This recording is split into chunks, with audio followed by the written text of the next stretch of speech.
Assalamualaikum warahmatullahi wabarakatuh. Saya Eliza Wahyuka, kader Partai Demokrat Kabupaten Aceh Barat Daya, mengucapkan Dirgahayu ke-21 tahun Partai Demokrat. Semoga semakin jaya, semakin sukses, dan selalu memperjuangkan aspirasi rakyat.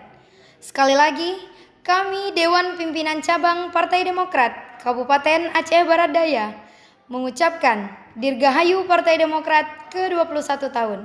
Bersama rakyat memperjuangkan perubahan dan perbaikan. Kami bangga bersama Partai Demokrat. Demokrat siap, Demokrat setia, Demokrat jaya, jaya, jaya. Muda adalah kekuatan.